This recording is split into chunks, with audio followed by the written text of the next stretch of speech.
Kidnapping has become a real menace in the country. You know what it means for something to be a menace? It's really terrible. Hardly a day comes by where you don't hear that somebody or some people somewhere got kidnapped. Now, Nigerians are looking for inventive ways to deal with it or at least avoid getting kidnapped themselves. Now, somebody decided to write an article, 10 different things to do to avoid getting kidnapped. Now, guess what number one on that list was?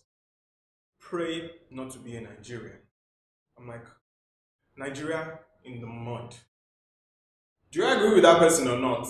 I mean, it's Nigeria and it's what is happening almost every day. It's unfortunate, but that is the situation in which we find ourselves. Thank you so much for joining us on Unplug. Today, it's another wonderful episode of the show brought to you by every NG. My name is Victor, and it's a pleasure to be bringing you all the updates from all around the world in politics, entertainment, sports, the entire 9 yards. Every NG is here for you on the show Unplug. So let's get right into what news we have for you today.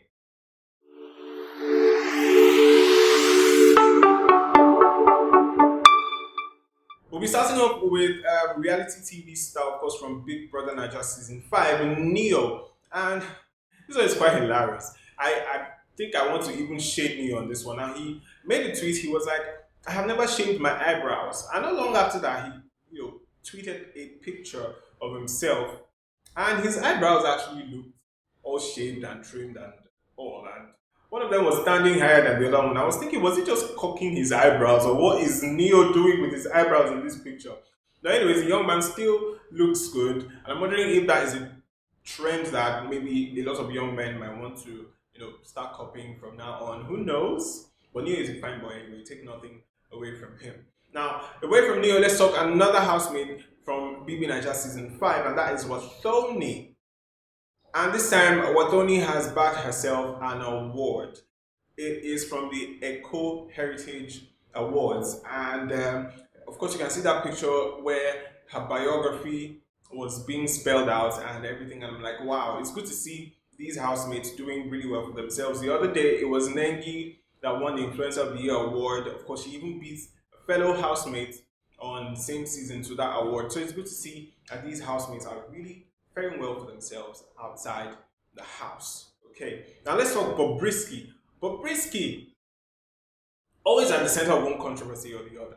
Now, back to the tattoo things that we were talking about the other time.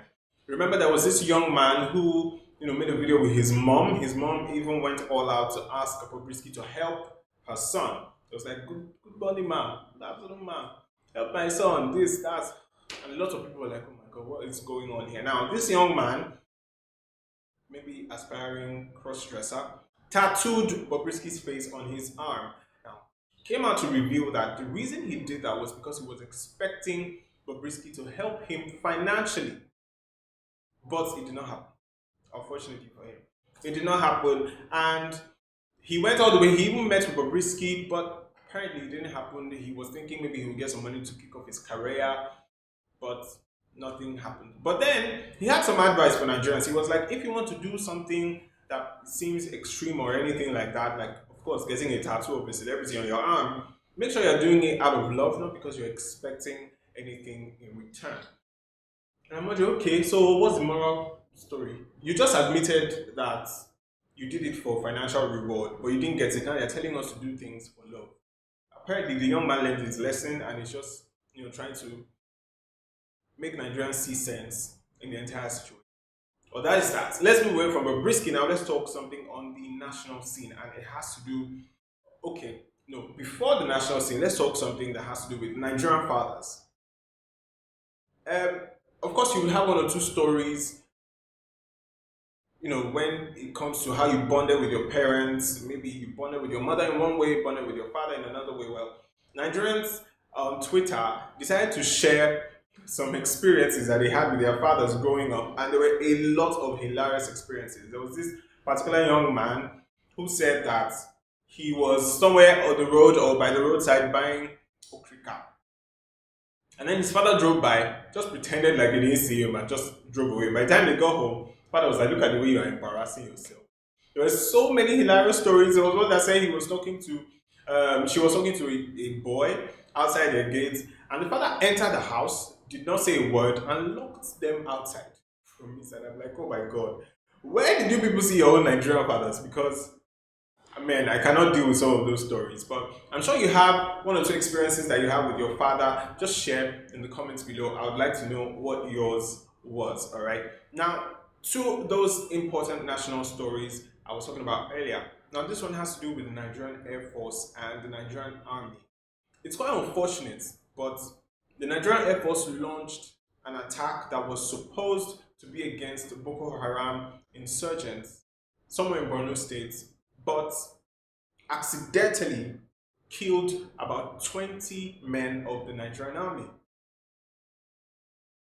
I really don't know, what to say because there are lots of emotions that things like this actually, brew when you hear these kind of stories. But that was what happened. Even Nigerian Air Force admitted it. They said it was friendly fire and it was accidental. So it's unfortunate that this had to happen.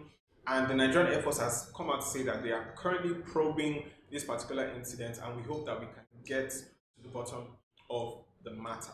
All right, now, Issa Pantami has been in the news for a while now. Of course, he was found out to have said a lot of things that were, you know, kind of, he was kind of exposed as an apologist to terrorism. Now, Sheikh Gumi, the Islamic cleric that had been negotiating with bandits in the forest all those months ago, came out to sort of warn Nigeria and warn the government to say that, look, do not attempt to remove Issa Pantami from his office because it's going to be dangerous.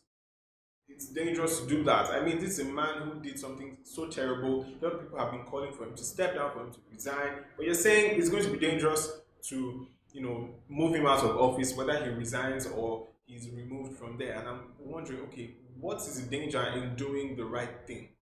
I need answers to that question. But still talking more about what is going on in the country, it has been discovered that there is a new strain of the COVID-19 virus and it is an Indian strain. So the Nigerian government, in a bid to mitigate this particular strain that has been found in Edo State and one other state, is set to place a travel ban on India, on Brazil, and Turkey because these are countries where this particular strain has actually spread so fast, and it could be terrible if people from those countries come into the country and spread this particular variant of the virus that we are managing to deal with little by little. So we're waiting to see what happens next if they will actually follow through with this particular travel ban. All right, now a core member had a very interesting story to share.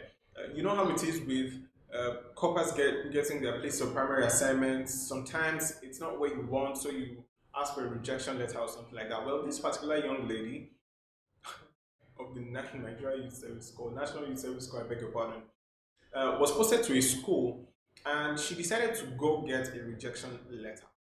But in a very interesting twist of events, she was beaten up by the principal of that school. Well, she made a whole video right there in the school premises and even showed the principal and teachers who were standing by, who, according to her, were supporting the principal as he abused her. And said this is not supposed to happen. She ranted and said so many things. And I'm wondering, okay, what is going to happen? Is the NYSC actually going to do something about this, or is it just going to be let to slide? Because she is serving her country and she should not receive that kind of things. But I'm not the one who's going to take that particular action. Okay, now let's talk something on the foreign scene. And President of the United States of America, Joe Biden, is very rapidly approaching his 100th day in office, and that is in just about 2 days. Now, evaluations have already started. People are already beginning to um, rate his first 100 days in office, rate his performance as regards different aspects of the government, as regards foreign policy, as regards the economy, as regards how he has handled the COVID-19 pandemic and all of that. So the question basically is, has he been a success these first 100 days? I think that is left to individuals and experts alike to judge. But what do you think about President Joe Biden's 100 days in office so far? Let me know down there in the comments. And now let's talk sports. We're in the UEFA Champions League tonight, where we're going to be seeing Real Madrid play host to Chelsea in the first leg of the UEFA Champions League semi-final. And that one promises to be a blockbuster. Of course, all of Spain and all of England is looking forward to this particular game. And tomorrow we'll be letting you know how that one plays out later. Thank you so much for joining us on the show Unplug for today. It's been a pleasure as always. Don't forget, this is every NG. My name is Victor. Until next time.